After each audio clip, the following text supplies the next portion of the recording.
Get ready for your dictation. The dictation starts in 5, 4, 3, 2, 1.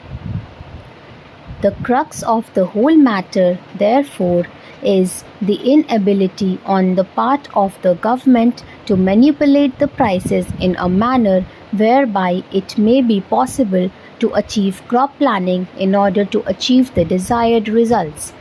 As long as this price structure is allowed to move in the manner in which it is moving today, whatever may be the policy of the government, howsoever much credit they may pump into the agricultural sector, whatever the amenities they may give to the agriculturists, it will not be possible for us to achieve the targets in the manner in which we want to achieve.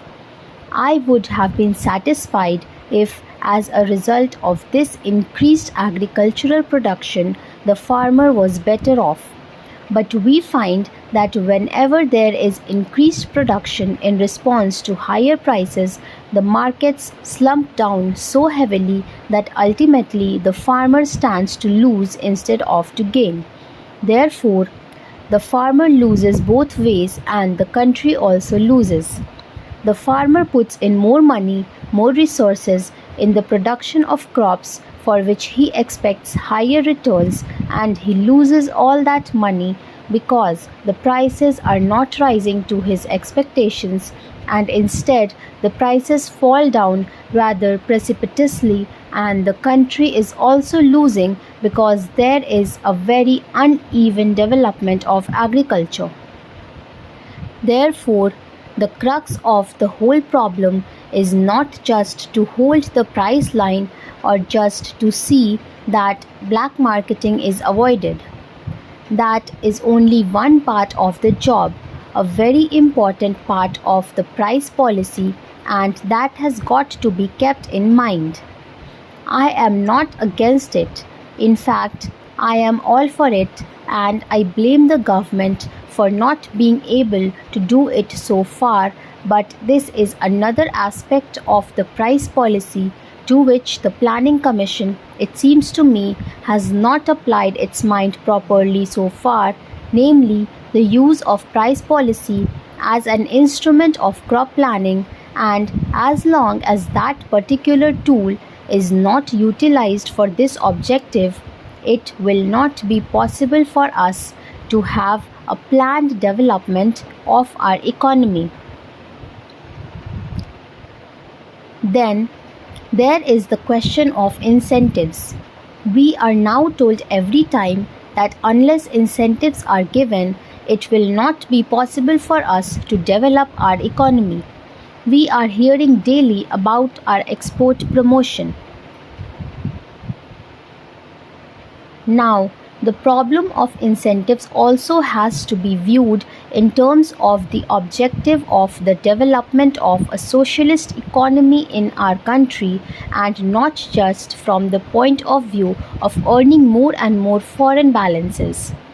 I am not in any way belittling the problem of foreign balances, but ultimately the problem of foreign balances has significance and meaning only in terms of the objectives that the third plan has set before it.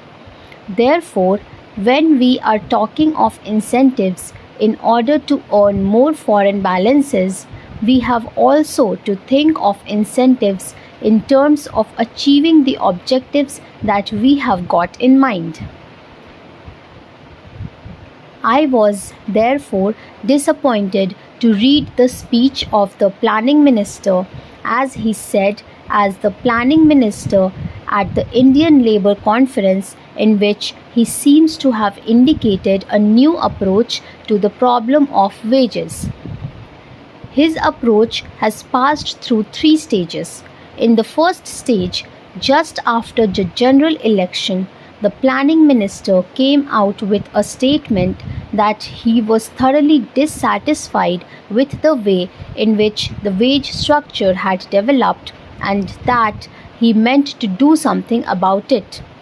He categorically stated that the real wages had not increased because of intransigence of the management, and he further stated that he wanted to do something about it.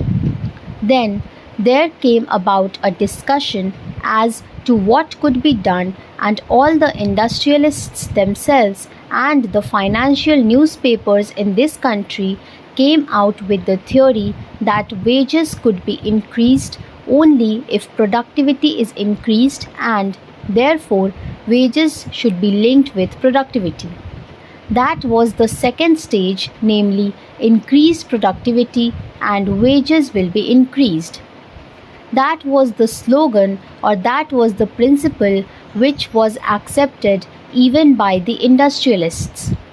But what do we find in the speech of the planning minister to the Indian Labour Conference? There, he says that even if productivity increases, the first charge will be in respect of projects which are meant for further employment or creation of more employment opportunities. That means even if productivity increases, it is not that the workers will immediately benefit in terms of higher wages so that it may be possible for them to improve their standard of living a little bit.